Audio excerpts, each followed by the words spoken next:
the button and officially launch the GST. Diwali के अंदर आपके लिए तोहफा बन जाएंगे। सामान्य मानवी की जरूरतों के टैक्स भारी मात्रा में कम कर दिए जाएंगे। Common man items such as hair oil, toilet soap bars, shampoos, toothbrushes, toothpaste, bicycles, tableware, kitchenware and other household articles have all come to fight. Gabbar Singh tax लागू करके ही दिखाऊंगा। कर दिया। आपको ये मालूम नहीं है कि इंडियन इकोनॉमी डेड इकोनॉमी है? कोई कंफ्यूजन है आपने? कांग्रेस का दोहरा चरित्र यह भी कि काउंसिल में तो उनके नेता समर्थन करते हैं, लेकिन बाहर राहुल गांधी उन्हीं फैसलों का विरोध करते हैं। राहुल गांधी कंटिन्यूअसली फेल हो रहे हैं, ऐसे राहुल गांधी को कॉपी कौन करते? ये लालीपाप है कि बिहार का चुनाव होना है ना, उसको जीतना चाहते हैं। अब पछताया होत क्या जब पीड़िया चुग गई खेत। डिमोनेटाइजेशन और बैड जीएसटी की वजह से हमारी अर्थव्यवस्था डिस्ट्रॉय हो गई है।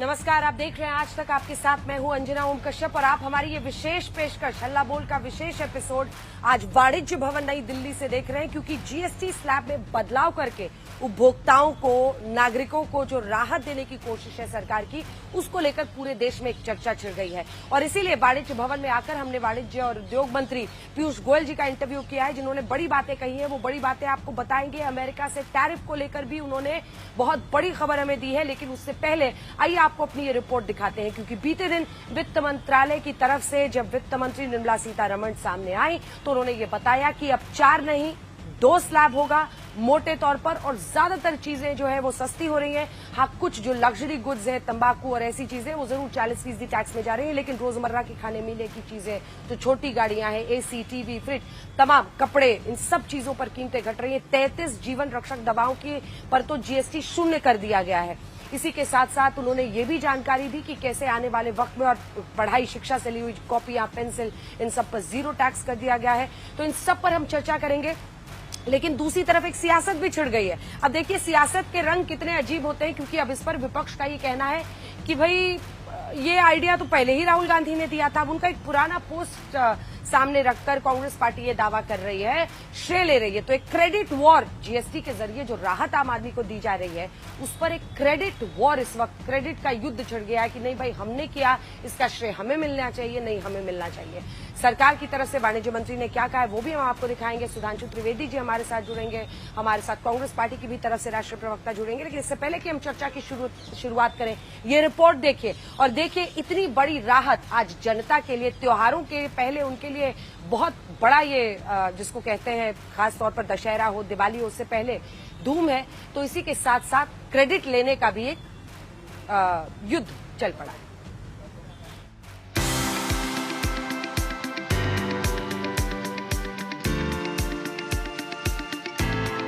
अर्थव्यवस्था के मोर्चे पर यह भारत को गिफ्ट दिलाने वाला हफ्ता है। पहले 2025-26 की पहली तिमाही की विकास दर अनुमानों से आगे 7.8% आई और अब जीएसटी 2.0 का ऐलान आत्मनिर्भर भारत के विश्वास पर मुहर लगा गया। दिवाली के अंदर आपके लिए तोहफा बन जाएंगे। सामान्य मानवी की जरूरतों के टैक्स भारी मात्रा में कम कर दिए जाएंगे। 15 अगस्त पर जीएसटी रिफॉर्म की प्रधानमंत्री की घोषणा के 19वें दिन 56वीं जीएसटी काउंसिल की बैठक में सिर्फ 2 जीएसटी स्लैब 5% और 18% रखने का ऐलान हुआ। इसके अलावा कुछ लग्जरी और सिन प्रोडक्ट्स पर 40% का स्पेशल रेट लगने की घोषणा हुई। नवरात्रि के पहले दिन यानी 22 सितंबर से नई जीएसटी दरें लागू होंगी। आभार पहले व्यक्त करना चाह रही हूँ माननीय प्रधानमंत्री जी को, क्योंकि पहले से almost for 8-9 months he's been after me saying आप कुछ जीएसटी में राहत दिलाओ जनता के लिए। वित्त मंत्री निर्मला सीतारमण के मुताबिक 8-9 महीनों से प्रधानमंत्री नरेंद्र मोदी जीएसटी रिफॉर्म की बात कर रहे थे, लेकिन जीएसटी में सुधार की घोषणा के साथ ही कांग्रेस इसे राहुल गांधी की 8 साल की मेहनत बताने से नहीं चूक रही। कांग्रेस ने 2017 के राहुल गांधी के उस पोस्ट को रिपोस्ट किया जिसमें राहुल ने कहा था कि भारत को गब्बर सिंह टैक्स नहीं सरल जीएसटी चाहिए।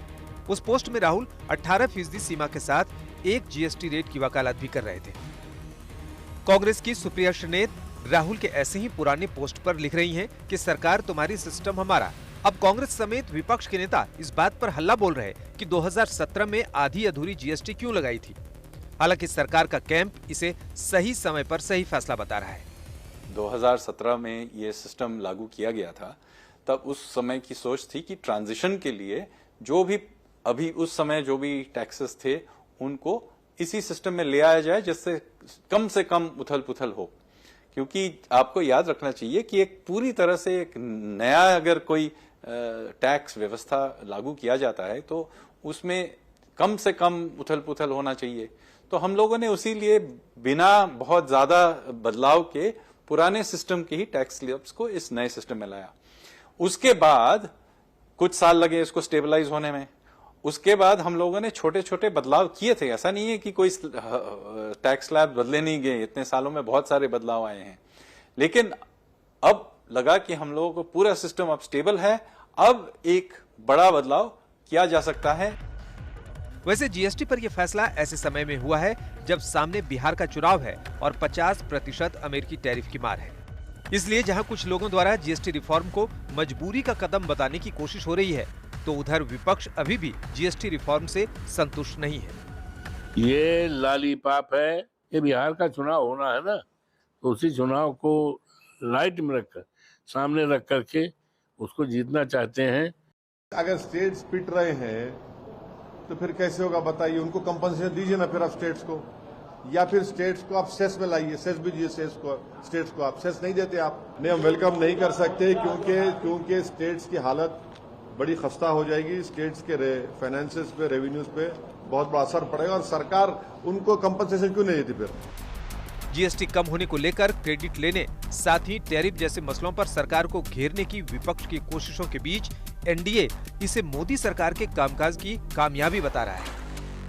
ट्रम्प टैरिफ तो अभी आया है, बाकी इस पे काम तो सालों से चल रहा था, जाकर वो पूर्ण हुआ है। लॉन्च रीलॉन्च चंद्रयान लॉन्चिंग भी ठीक हो गया एक बार फेल होके, but Rahul Gandhi continuously fail हो रहे हैं। ऐसे राहुल गांधी को कॉपी कौन करते हैं? This is number 1। नंबर 2, इनका सलाह देने का इतना उनको शौक है तो अपोजिशन बैठ के हमेशा हमको अपोजिशन में हमेशा वो बैठने दो और हमको सलाह देते रहने दो। हम लोग लंबे समय से राहत की हम लोग मांग कर रहे थे। आज मुझे खुशी है कि एक बड़ी आबादी को राहत देने का कार्य किया गया।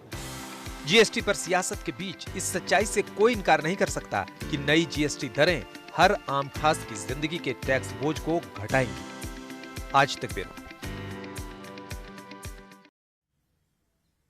तो तीनों खास मेहमान हमारे साथ जुड़ गए। सुधांशु त्रिवेदी राष्ट्रीय प्रवक्ता और सांसद भारतीय जनता पार्टी के, आलोक शर्मा राष्ट्रीय प्रवक्ता कांग्रेस पार्टी के हमारे साथ जुड़ गए हैं, और नवल किशोर हमारे साथ आरजेडी के प्रवक्ता जुड़ गए हैं। लेकिन इससे पहले कि हम चर्चा की शुरुआत करें, हमने आपको बताया वाणिज्य भवन से आप ये विशेष पेशकश आज हल्ला बोल का देख रहे हैं, क्योंकि काफी सुगबुगाहट है जीएसटी में कटौती के बाद।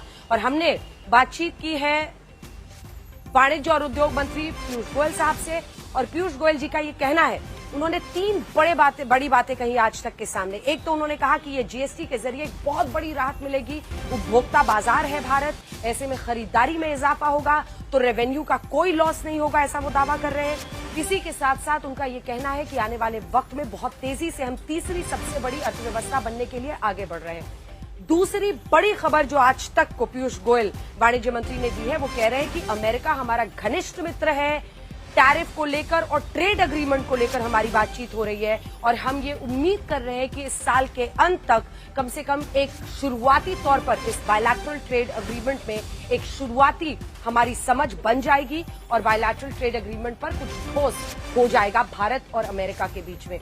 तीसरी बड़ी बात उन्होंने कही है कि 50 वैकल्पिक बाजार है विश्व में जिन्हें हम देख रहे हैं। अगर 18% हमारे अमेरिका को जाने वाले सामान पर 50% टैरिफ लगा है, तो हम वैकल्पिक बाजार देख रहे हैं। 50 देशों में हम कोशिशें कर रहे हैं, और हमारा एक्सपोर्ट, जो बड़ा दावा पीयूष गोयल ने किया वो ये है कि हमारा एक्सपोर्ट पिछले साल से इस बार बढ़ेगा। उनका ये दावा है कि इस बार हमारा एक्सपोर्ट पिछले साल के मुकाबले हमारा निर्यात बढ़ेगा और वो ये कह रहे हैं कि हम 50 देशों में वैकल्पिक बाजार देख रहे हैं। इसी के साथ साथ हम तमाम देशों के साथ ट्रेड एग्रीमेंट कर रहे हैं, जिसमें यूएई की उन्होंने चर्चा की, कतर की चर्चा की, सिंगापुर के प्रधानमंत्री आए हैं उसकी बातचीत की, यूके के साथ जो प्रधानमंत्री का कीर स्टामर यूके के प्रधानमंत्री के साथ जो फ्री ट्रेड एग्रीमेंट हुआ है उसकी उन्होंने बात की। लेकिन साथ ही ये भी कहा कि अब जिस तरह से भारत तैयारी कर रहा है इस बार हमारा एक्सपोर्ट पिछले साल से बढ़ेगा। मुझसे इस खास बातचीत में पीयूष गोयल वाणिज्य और उद्योग मंत्री ने क्या कहा है, सुनिए। 50% टैरिफ ट्रंप का लगाना और फिर ये कहना कि रशिया से भारत तेल खरीदता है इसलिए हम ये 25% ऐड कर रहे हैं, इसको आप किस तरह से देख रहे हैं? आपने पहले कहा था नवंबर तक एफटीए हो सकता है, आपकी उस पर क्या ट्रेड एग्रीमेंट को लेकर अमेरिका से क्या? मुझे लगता है कि लगातार अलग अलग ट्रैक्स पे बातचीत अमेरिका के साथ चल रही है। अभी अभी हाल में डिफेंस कोऑपरेशन के ऊपर भी उनकी मीटिंग हुई है, दोनों देशों की, यूएस और भारत की। एक बड़ा घनिष्ठ संबंध है यूनाइटेड स्टेट्स और भारत के बीच में, अच्छी मित्रता है हमारे नेताओं में, हम मंत्रियों के बीच में भी अच्छी मित्रता बन गई है। वर्षों से ये एक ऐसा रिश्ता है जो मजबूत होते जा रहा है। मुझे पूरा विश्वास है कि जो निर्णय फरवरी में लिया गया था कि इस वर्ष के अंत तक, फॉल तक, नवंबर तक एक पहला ट्रेंच बायलैटरल ट्रेड एग्रीमेंट का किया जाएगा, उस दिशा में जरूर कुछ ना कुछ अच्छी बातचीत से निर्णायक परिणाम निकलेगा। लेकिन पीयूष जी वो लगातार अटैक कर रहे हैं इंडिया को, ट्रंप, मतलब एक हर दिन सुबह बस जैसे यहाँ पे शाम होती है तो लगता है कि अब वो क्या लिखने वाले हैं। ऐसा तो हमें नहीं दिखता है, पर वो कह रहे हैं वन साइडेड रिलेशनशिप था, ये इंडिया को ही बस इससे फायदा हो रहा था, हम तो इसमें सब कुछ गवा रहे थे। मुझे लगता है कि इसके ऊपर भी जैसे जैसे और जानकारियां पहुंचेंगी तो ठीक पिक्चर, ठीक परिचय भारत और यूएस के ट्रेड का उनको भी मिल जाएगा। उनके इकोनॉमिक एडवाइजर पीटर नवारो से लेकर जो तमाम लोग हैं वो जो एससीओ समिट हुआ वहां पर तियानजिंग में चाइना में, उसको लेकर भी बहुत चर्चा कर रहे हैं कि चाइना और रशिया के साथ आप हर एक की अपनी अपनी राय हो सकती है, लेकिन भारत और यूएस के बीच में जो संबंध है वो गहरा भी है और वर्षों से है। और मैं समझता हूं कि इस प्रकार की जो बातचीत होती है वो मीडिया के माध्यम से नहीं होती है, वो बंद कमरे में होती है। वाणिज्य मंत्री जी, आपने कहा कि पिछली बार से ज्यादा एक्सपोर्ट होगा, इसका आधार क्या है? क्योंकि ये खबर आई थी कि अगर अमेरिका नहीं, जो लगभग 18% हमारा एक्सपोर्ट है, तो हम अन्य जगहों पर निर्यात करके बाजार ऑलरेडी कई देशों के साथ फ्री ट्रेड एग्रीमेंट की भी बात चल रही है। यानी अगर कोई अफ्रीका का देश है वो आज टेक्सटाइल खरीदते हैं बाहर से, तो हम भारत से उनको टेक्सटाइल भेज देंगे और उनका कोई वस्तु ऐसा हो जो हमें चाहिए, समझो तेल है उनके पास या एडिबल ऑयल है या दालें हैं जो हमें चाहिए, वो हम उनके पास से खरीद सकते हैं। तो आदान प्रदान ऐसे हमने 50 देशों के साथ बातचीत शुरू की है। 50 देशों के साथ अलग अलग ट्रैक्स पे अलग अलग वस्तुओं को लेकर चर्चाएं चल रही हैं। 4-5 दिन पहले मुंबई में यूएई के माननीय मंत्री आए थे, 2 दिवसीय हमारी चर्चाएं रही। कई चीजों पे यूएई के साथ बातचीत हुई है। 18-19 तारीख को पूरी बिजनेस डेलीगेशन लेके हम वहां पे एक high level task force of investments सालाना हमारा होता है, उसकी बैठक भी करेंगे, बिजनेस टू बिजनेस कांटेक्ट करेंगे। जब से हमने एफटीए किया यूएई के साथ निर्यात बहुत बड़े पैमाने पे बढ़ा है, वैसे ही ऑस्ट्रेलिया के साथ बढ़ा है। ऑस्ट्रेलिया में भी और न्यूजीलैंड के साथ नया करार 2-3 महीने में हो जाएगा। ओमान का एफटीए कुछ हफ्तों में हो जाएगा। यूरोपियन यूनियन के साथ हमारी बातचीत लगातार चल रही है, जल्दी वो एफटीए भी हो जाएगा।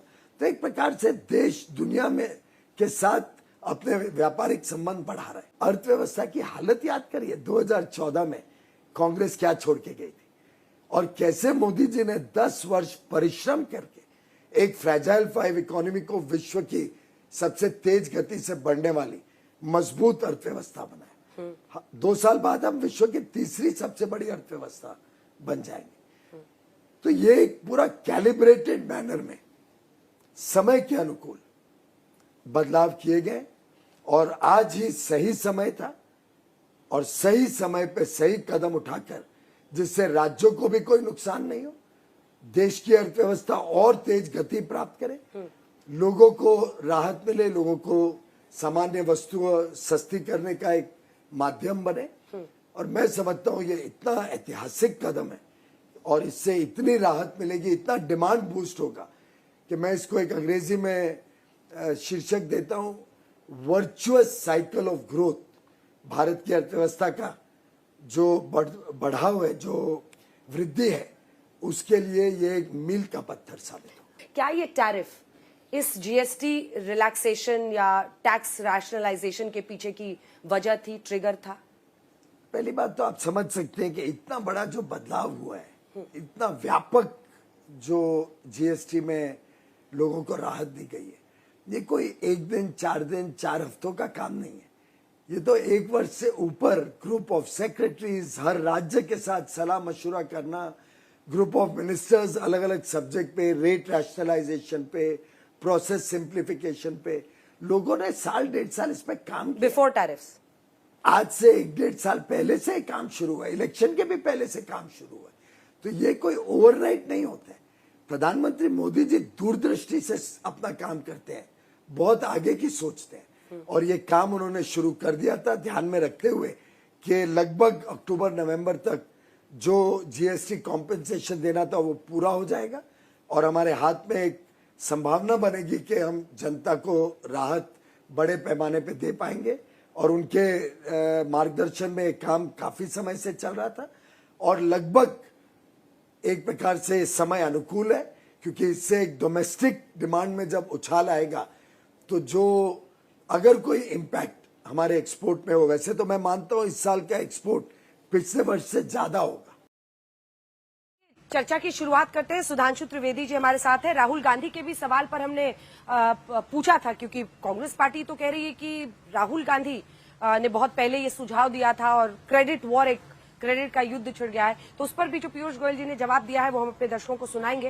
लेकिन उससे पहले सुधांशु जी आपके पास आते हुए, देखिए कांग्रेस पार्टी का तो ये कहना है और मैंने ये सीधा स्पष्ट सवाल वाणिज्य मंत्री से भी किया था, वो तो कह रहे हैं कि भाई सरकार आपकी है, सिस्टम उनका चल रहा है। ये राहुल गांधी जी ने पहले पोस्ट किया था, ट्वीट किया था, उसमें लिखा था कि 2 स्लैब होना चाहिए, अब जाकर आपने वो किया है, दे रहा है।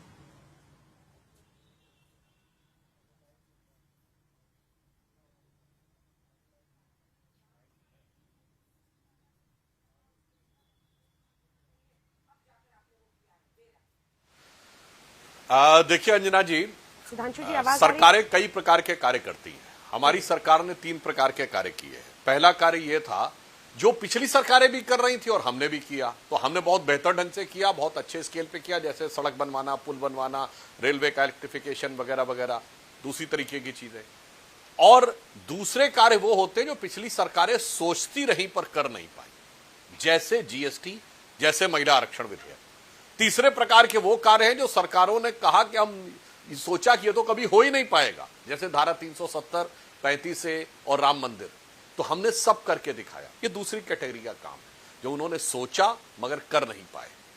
अगर यही बात थी तो आप अपने टाइम में अपने यूपीए के घटक दलों में सहमति क्यों नहीं बनवा पाए थे? और रही बात इसकी जो कहने का प्रयास कर रहे हैं, तो एक डोनाल्ड ट्रंप है जिनको हर बात का क्रेडिट चाहिए और दूसरे लगता है कि राहुल गांधी जी हैं जिनके सारे लोग उनको हर बात का क्रेडिट देने के लिए तैयार हैं। अब 2017 को ट्वीट दिखा रहे हैं, 2017 में तो कह रहे हैं गब्बर सिंह टैक्स है।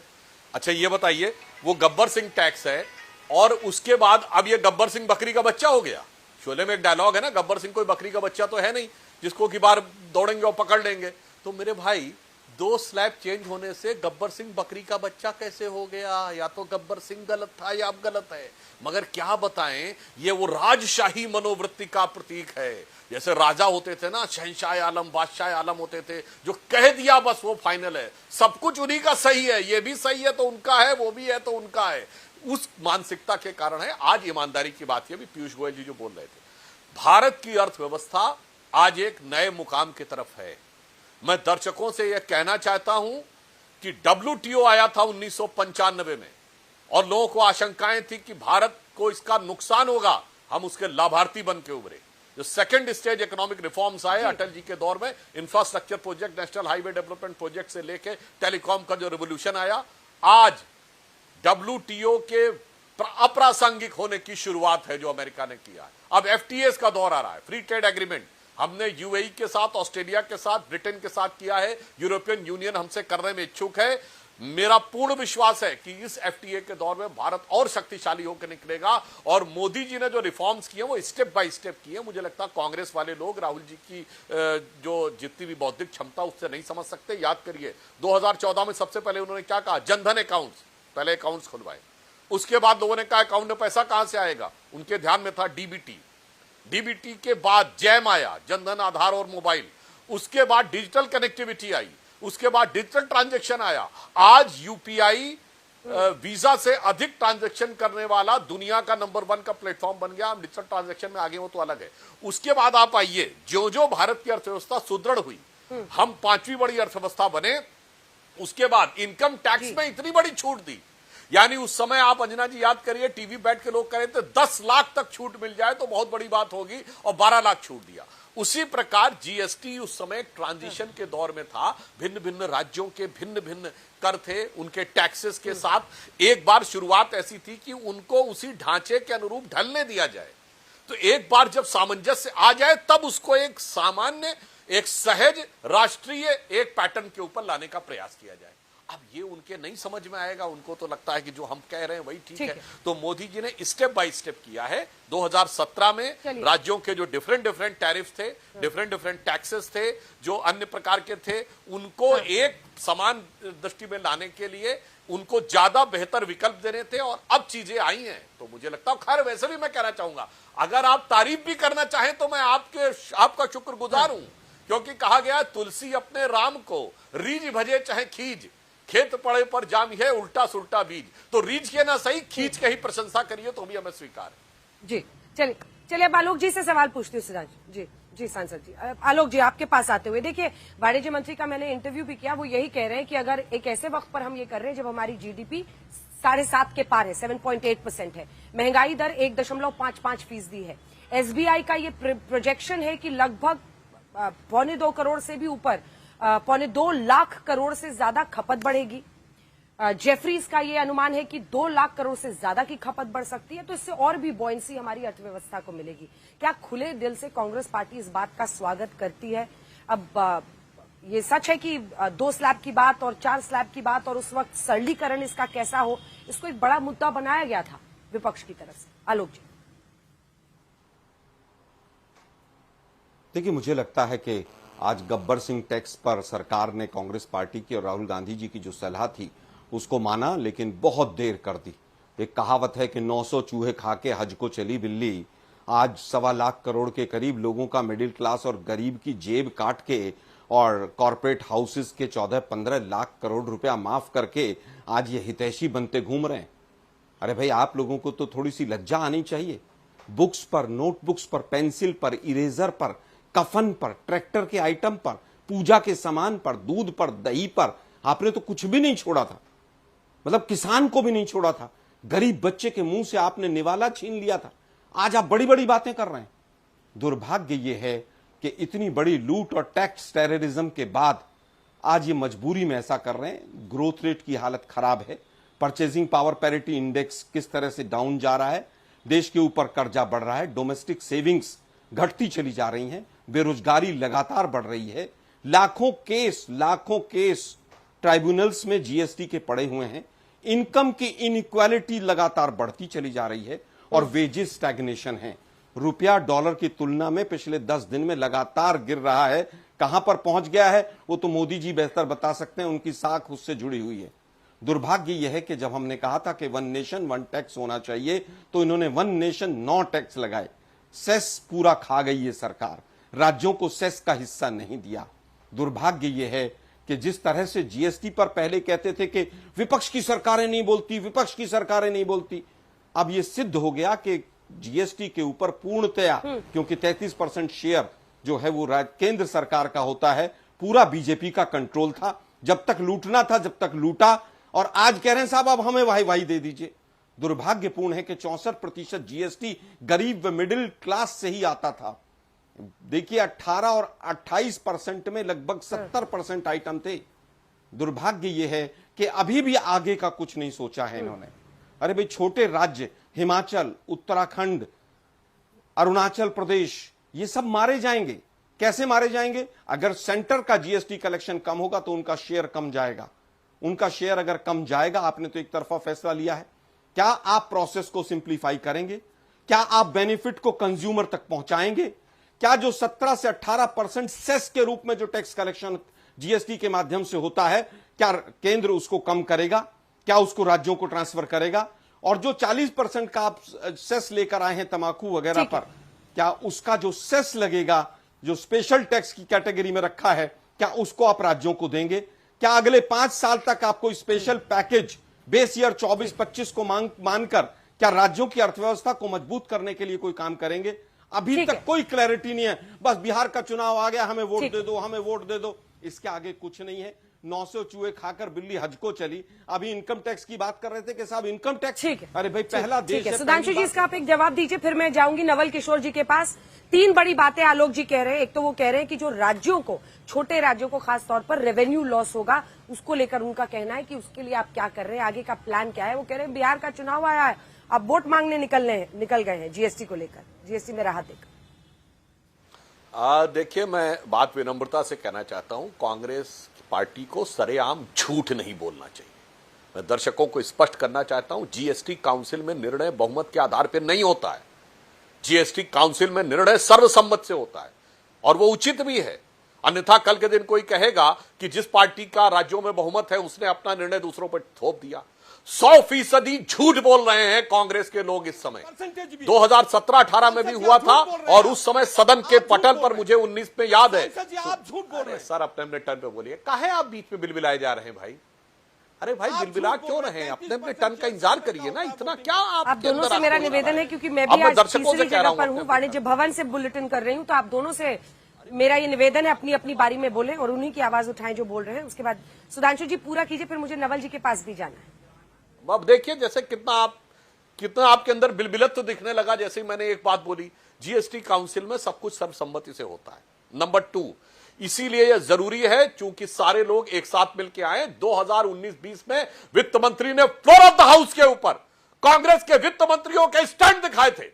और अगर मैं झूठ बोल रहा हूं तो मैं चैलेंज करके जा रहा हूं, आप दिखाइए आपके प्रोटेस्ट, आपके वित्त मंत्रियों का रिटर्न में दिखाइए। मीटिंग के अंदर सब समर्थन करके जाते हैं और चिल्ला चिल्लाकर टीवी डिबेट पे आके झूठ बोलते हैं। मैंने कहा ना Alok Sharma ji, floor of the house के ऊपर फाइनेंस मिनिस्टर बोल चुकी हैं, क्यों नहीं आप लाए विशेषाधिकार हनन? दिखाते हैं कि आपके वित्त मंत्री ने बोला, उन्होंने सारी बातें रख दी थी। यही मैं कह रहा हूं, क्योंकि आपका उद्देश्य देश में बवाल क्रिएट करना है, सच बोलना नहीं है। और इस पे टैक्स, उस पे टैक्स, पनीर पे टैक्स और दूध पे टैक्स। आपकी राज्य सरकारें जब थी जीएसटी से पहले, बताइए एक राज्य सरकार जिसने इस पे टैक्स ना लगाया हो? मैं चैलेंज करके पूछ रहा हूं, यही कहते हैं। और दूसरी बात, बिहार का चुनाव, तो मैं अंत में सिर्फ यह कहना चाहता हूं अंजना जी, बिहार का चुनाव का इससे कोई मतलब नहीं है। इस समय यह वैश्विक व्यवस्था की दौर है। भारत को अपने जो विकास की गति आई है उसमें हमें आम लोगों की क्रय शक्ति को बढ़ाना है। इसका बिहार से कोई लेना देना नहीं। ठीक वैसे ही जैसे ये सो कॉल्ड बिहार की जो वोट अधिकार यात्रा, इसका भी बिहार से लेना देना नहीं है। यह भी एक अंतर्राष्ट्रीय सिस्टम का हिस्सा है। आलोक शर्मा जी, आप बहुत कहते हैं ना कि बिहार में यह बदल दिया, वोटर लिस्ट बदल गई, तो मैं पूछना चाहता हूं भाई, आप तो कहते थे ईवीएम हैक कर ली गई। अगर ईवीएम हैक थी तो वोटर लिस्ट बदलने की क्या जरूरत थी भाई? या तो वो झूठ था या ये झूठ है। आज आप साफ करके जाइए, दोनों एक साथ सच नहीं हो सकते। उसी ढंग से आप लोगों की हर बात झूठ। अरे कल सांसद जी कल ये खबर आई, सांसद जी कल ये खबर आई अंदर से कि जो ऑपोजिशन रूल स्टेट्स थे उसमें खास तौर पर कर्नाटक और केरल तैयार नहीं हो रहे थे। पंजाब और पश्चिम बंगाल तो फिर भी मान गए थे। फिर वोटिंग की बात की गई, तब सबने कहा कि जब वोटिंग होगी तब तो जाहिर तौर पर एक तरफ जीत होगी। तो ऐसे में फिर सबने कहा कि भाई आम आदमी का भला हो रहा है तो इसको मान लिया जाए। क्या ये बात सच नहीं है सुधांशु जी? आपने बिल्कुल जो बात कही, इस विषय पे तो वित्त मंत्री बेहतर बता सकते हैं या कोई मंत्री जो उस जीएसटी काउंसिल की मीटिंग के अंदर बैठा हुआ हो। जो आपने कहा वो मेरी बात को प्रूफ कर रहा है। जीएसटी काउंसिल में सर्वसम्मत से निर्णय किया जाता है। और अगर इन्होंने इससे पूर्व में 2017 से लेकर आज तक कांग्रेस के किन मंत्रियों ने विरोध किया है उसका लिखित प्रमाण दिखाएं, क्योंकि समर्थन के लिखित प्रमाण वित्त मंत्री जी संसद के पटल पर रख चुकी। ठीक है, नवल किशोर जी आपके पास आ रहे हैं। इसको बिहार के चुनाव से जोड़कर देखना कितना सही रहेगा।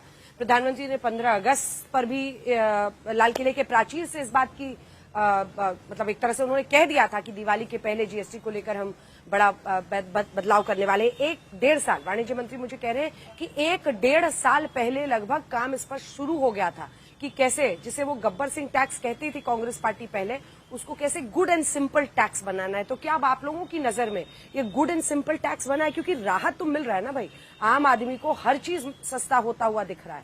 चिंता उन्हें जरूर होगी जो लग्जरी कार या फिर नशा करते हैं।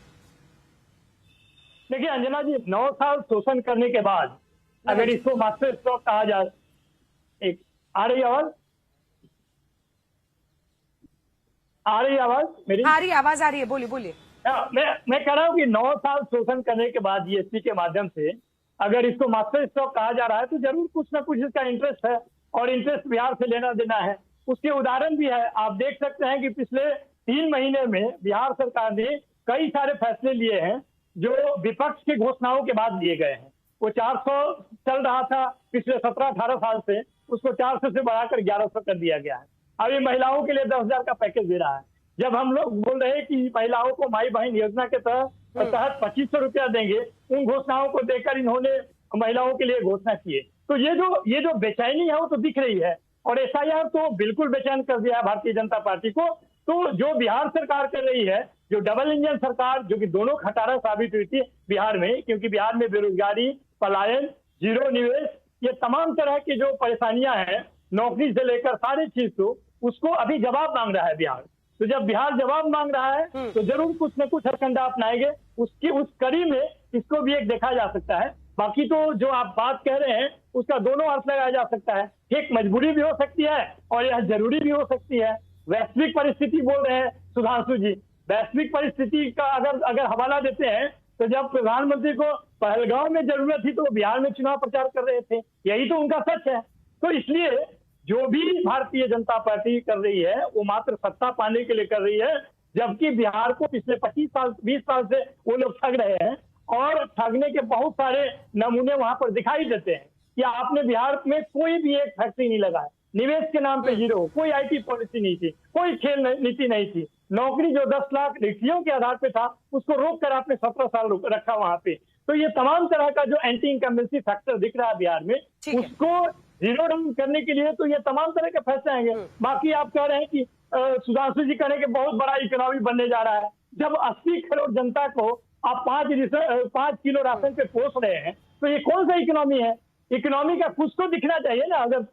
अगर इतना बड़ा इकोनॉमी बन रहा है, फास्टेस्ट ग्रोइंग इकोनॉमी बना रहा है, तो आपको दिखना चाहिए। उसी प्रकार से आपने पूरे विदेश नीति का पूरा एकदम हवा निकाल दिया है। ठीक है, आप ही का ये सवाल लेकर सुधांशु जी के पास चलते हैं। सुधांशु जी, 3 बड़ी बातें वो कह रहे हैं।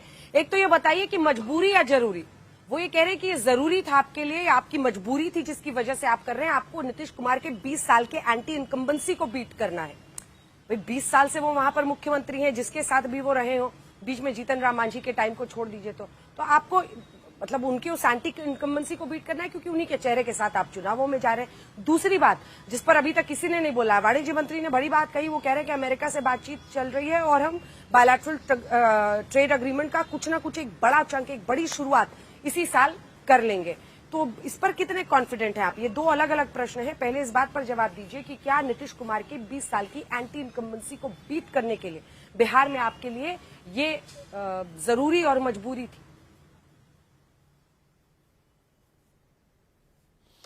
देखिए, जो भी बात कही जानी चाहिए उसका तथ्यात्मक आधार होना चाहिए। नीतीश कुमार जी 2005 से जब से मुख्यमंत्री बने हैं, निरंतर एक के बाद एक चुनाव में उनकी प्रो इनकम्बेंसी साबित हुई है, एंटी इनकम्बेंसी नहीं साबित हुई है।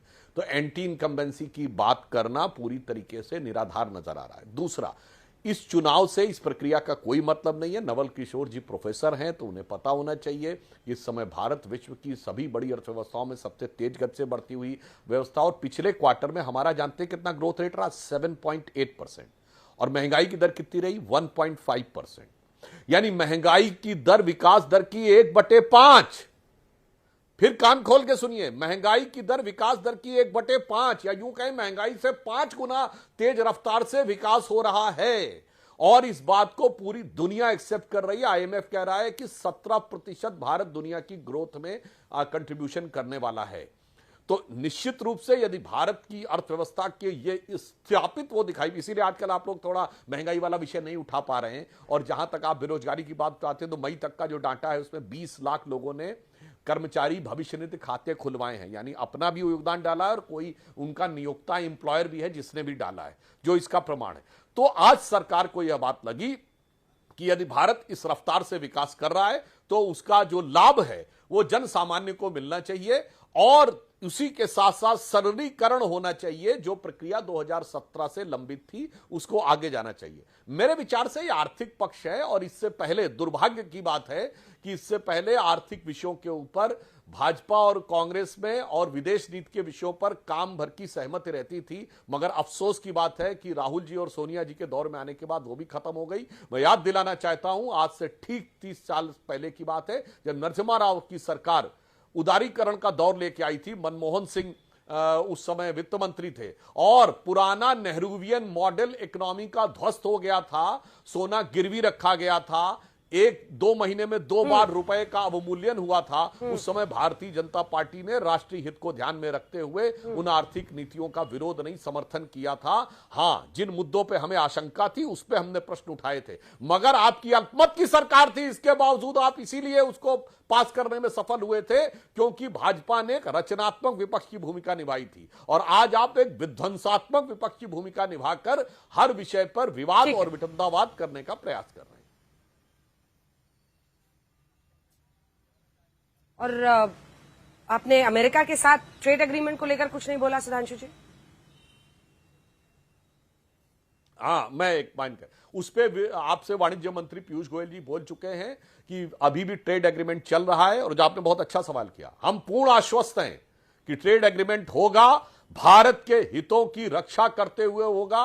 मोदी जी चट्टान की तरह खड़े हुए हैं कि भारत के किसान और भारत के जो मझले दुकानदार हैं उनके साथ कोई समझौता नहीं होगा। और मैं याद दिलाना चाहता हूं, 98 में हम पे पोखरण विस्फोट के बाद प्रतिबंध लगा था। हमने 2 साल में वो हालात पैदा किए थे कि मार्च 2000 में बिल क्लिंटन 5 दिन के लिए भारत आए थे और उसी अमेरिका ने न्यूक्लियर डील की शुरुआत अटल जी के समय में कर दी थी।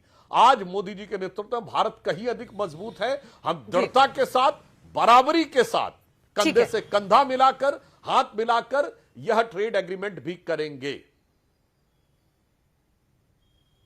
आलोक शर्मा जी, अब यहीं से आप मोर्चा संभालिए कांग्रेस पार्टी के लिए, विपक्ष के लिए। वो कह रहे हैं कि अब हम कुछ भी करते हैं, इतना बड़ा कदम है ये राहत के लिए जो उठाया गया है, ऐसे में विपक्ष सिर्फ विवाद ढूंढता है। वहीं अमेरिका के साथ ट्रेड एग्रीमेंट पर वो कह रहे हैं कि हाँ ये होगा, लेकिन भारत के हितों का ख्याल रख के होगा। प्रधानमंत्री नरेंद्र मोदी, उन्होंने कहा, चट्टान की तरह खड़े हैं कि हम किसानों और जो अन्य व्यापारी हैं उनके साथ हम कोई भी डेयरी फार्मर्स हो उनके साथ कोई समझौता नहीं होने देंगे। तो जो अच्छी चीज है, क्या उसका खुले दिल से स्वागत नहीं होना चाहिए? शुरू कर लेते हैं अंजना जी। देखिए अंजना जी, 10 साल तक की लूट का कैसे समर्थन कर लें? आज राहत की बात मत कीजिए, ये बताइए कि 10 साल कितनी लूट मचाई थी कि आज इतनी राहत देने की नौबत आई। और सरकार अगर इतनी राहत दे सकती थी तो आज तक लूट क्यों रही थी, सवाल ये है। और जो लोग कंप्यूटर्स और एटीएम के पुतले जलाते थे, आज वो कंप्यूटरीकरण की बात करते हैं। आज वो कह रहे हैं कि साहब वो कंप्यूटर बहुत अच्छा है। एटीएम के पुतले जलाया करते थे। जिस मोदी जी के समय पे जब सीएम थे, वो जीएसटी के लिए कहा जाता था कि ये फेडरल स्ट्रक्चर पर कुठाराघात है। आज वो कह रहे हैं साहब जीएसटी से तो अच्छा कुछ भी नहीं। अरे भाई, कुछ तो लज्जा रखो। जन सामान्य की बात करते हो आप। रशिया से तेल इंपोर्ट किसने किया, मुनाफा किसने कमाया, आपको पूरे देश को पता है कि जन सामान्य को क्या मिला। दुर्भाग्य यह है कि यह सरकार केवल अपने मित्रों के लिए काम करती है या वोट के लिए काम करती है। हारते दिखते हैं तो जीएसटी कम हो जाता है। कर्नाटक का चुनाव आता है तो कर्नाटक की वस्तुओं पर जीएसटी कम हो जाता है। कमजोर प्रधानमंत्री हैं, बोगस मंत्रिमंडल है, डमी मंत्रिमंडल है। दिक्कत यह है कि हमने तो 2019 और 24 के मैनिफेस्टो में भी रखा था कि भाई इसको कम कीजिए आप, लेकिन नहीं किया। अभी सुधांशु भाई बड़ी बड़ी बातें कर रहे हैं किसानों। अब जीएसटी और भी ज्यादा सिंपल हो गया है, सरल हो गया है। जीएसटी के मुख्यतः 2 ही रेट रह गए हैं, 5% और 18%। 5% और 18%। और 22 सितंबर सोमवार, जब नवरात्र का पहला दिन है, और ये सारी चीजों का मातृशक्ति को संबंध तो बहुत ही रहता है, और इसलिए नवरात्रि के इस प्रथम दिवस पर जीएसटी का जो एक रिफॉर्म वर्जन है, नेक्स्ट जनरेशन रिफॉर्म किया हुआ, वो लागू हो जाएगा।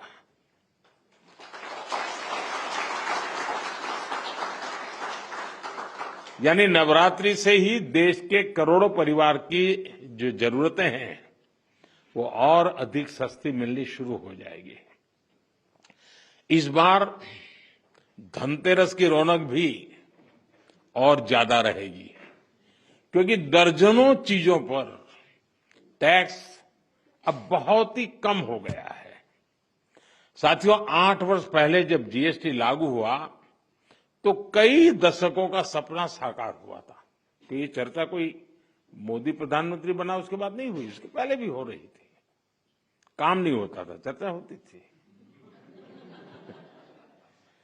ये आजाद भारत के सबसे बड़े आर्थिक सुधारों में से एक था।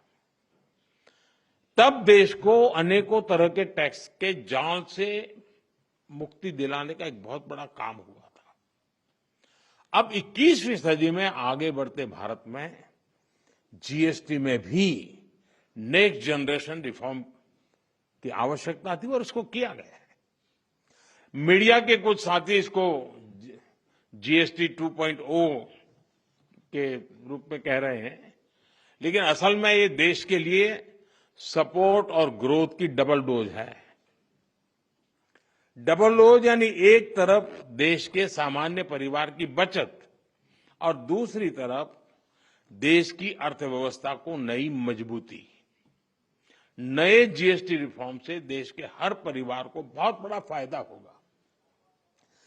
गरीब, न्यू मिडिल क्लास, किसान, महिलाएं, स्टूडेंट्स, नौजवान, सभी को जीएसटी टैक्स कम करने से जबरदस्त फायदा होने वाला है।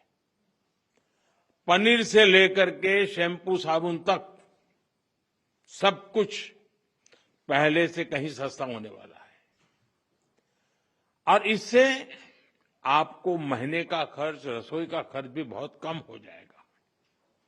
स्कूटर, कार पर भी टैक्स कम कर दिया गया है।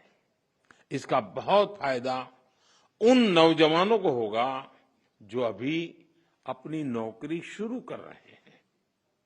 जीएसटी कम करने से घर का बजट बनाने और अपनी लाइफस्टाइल अच्छी करने में भी आपको मदद मिलेगी।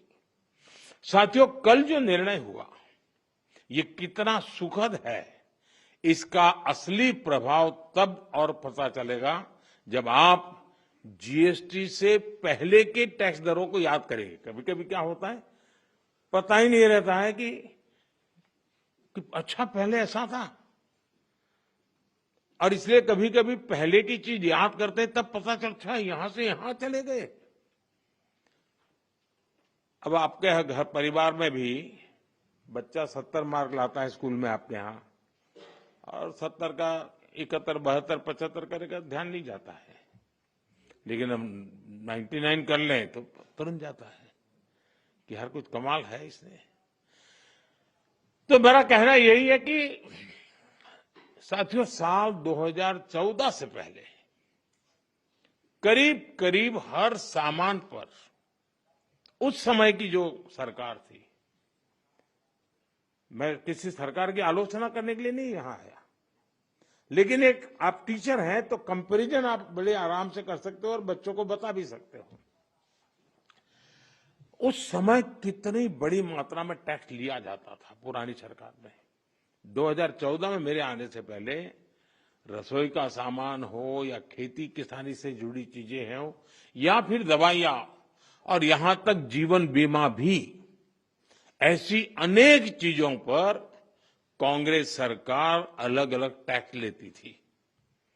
अगर वही दौर होता, अगर आज आप 2014 के हिसाब से होते तो आपको 100 रुपया की अगर चीज कोई खरीदते हैं तो 20-25 रुपया टैक्स का देना पड़ता है, अगर उस समय का हिसाब लगाए तो। लेकिन अब आपने मुझे सेवा का मौका दिया है।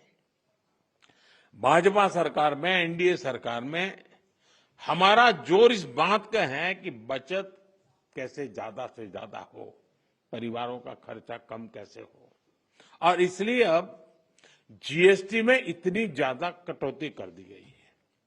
साथियों, कांग्रेस की सरकार ने कैसे आपका मंथली बजट बढ़ाया हुआ था, ये कोई भूल नहीं सकता है। टूथपेस्ट, साबुन, हेयर ऑयल, इन पर 27% टैक्स, आज आपको याद नहीं होगा लेकिन आप देते थे। खाने की प्लेट, कप प्लेट, चम्मच, ऐसे सामान पर 18 से लेकर के 28% टैक्स हुआ करता था। टूथ पाउडर 17% टैक्स, यानी रोजमर्रा की ऐसी हर चीज पर उस कांग्रेस के जमाने में इतना सारा टैक्स लगता था। हालत ये थी कि कांग्रेस वाले बच्चों की टॉफी पर भी 21% टैक्स लेते थे। ये कभी उस समय अखबार में आपका ध्यान गया होगा कि नहीं, वो पता नहीं। मोदी ने किया होता तो बाल नोट लेते। साइकिल जो देश के करोड़ों लोगों की रोज की जरूरत है, उस पर भी 17% टैक्स हुआ करता था। सिलाई मशीन लाखों लाख माताओं बहनों के लिए स्वाभिमान और स्वरोजगार का एक जरिया है, यंत्र है। इस पर 16% टैक्स होता था। मिडिल क्लास के लिए घूमना फिरना तक कांग्रेस ने बहुत मुश्किल कर दिया था। कांग्रेस राज में होटल के कमरे की बुकिंग पर 14% टैक्स, और उसके ऊपर कई राज्यों में लग्जरी टैक्स लगता था, वो अलग। अब ऐसे हर सामान और सर्विस पर सिर्फ और सिर्फ 5% टैक्स लगा करेगा। अब आपको ध्यान में आता है कि 5% में क्या, वरना कोई तो लिखेगा ओह अभी भी मोदी 5% लेता है।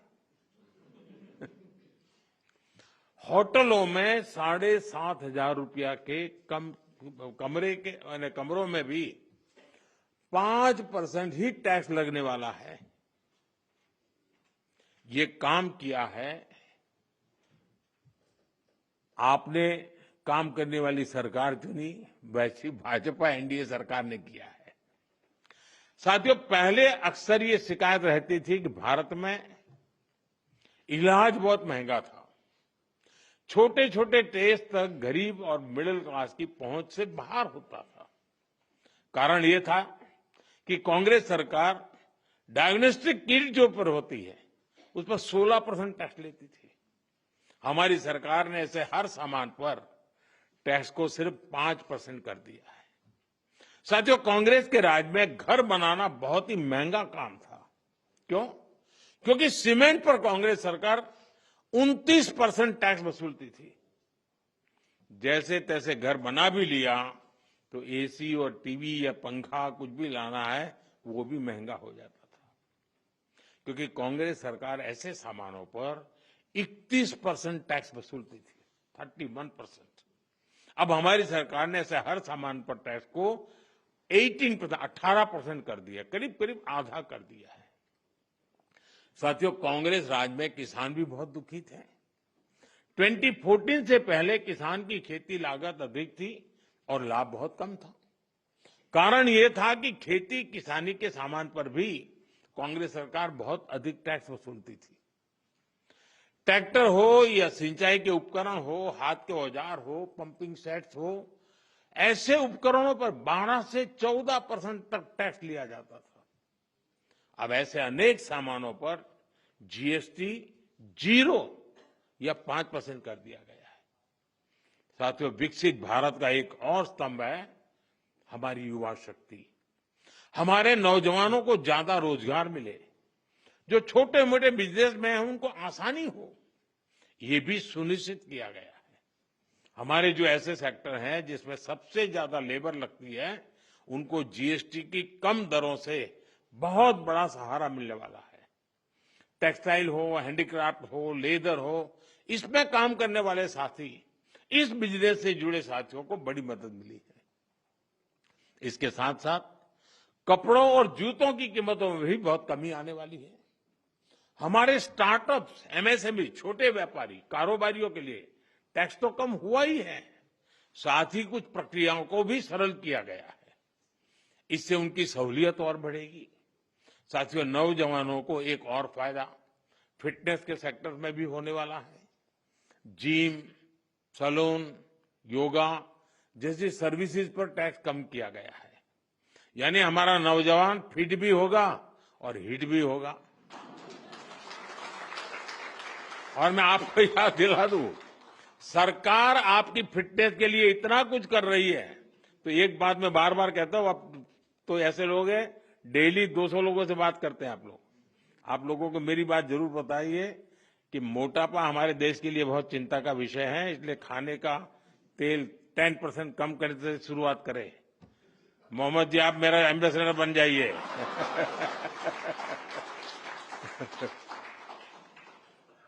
ओबेसिटी के खिलाफ लड़ाई कमजोर नहीं पड़नी चाहिए। साथियों, अगर जीएसटी में हुए इस रिफॉर्म्स का अगर मैं सार बताऊं तो यही कह सकता हूं कि इससे भारत की शानदार अर्थव्यवस्था में पंचरत्न जुड़े हैं। पहला, टैक्स सिस्टम कहीं अधिक सिंपल हुआ। दूसरा, भारत के नागरिकों की क्वालिटी ऑफ लाइफ और बढ़ेगी। तीसरा, कंजम्पशन और ग्रोथ दोनों को नया बूस्टर मिलेगा। और चौथा, ईज ऑफ डूइंग बिजनेस से निवेश और नौकरी को बल मिलेगा। और पांचवा, विकसित भारत के लिए कोऑपरेटिव फेडरलिज्म यानी राज्यों और केंद्र की साझेदारी और मजबूत होगी। साथियों, नागरिक देवो भव ये हमारा मंत्र है।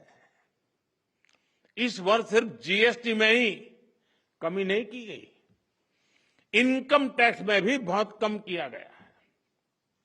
12 लाख रुपए तक की इनकम पर टैक्स को जीरो किया गया है। तो प्रधानमंत्री नरेंद्र मोदी संबोधन कर रहे थे, जिसमें उन्होंने नया मंत्र दिया है, नागरिक देवो भव।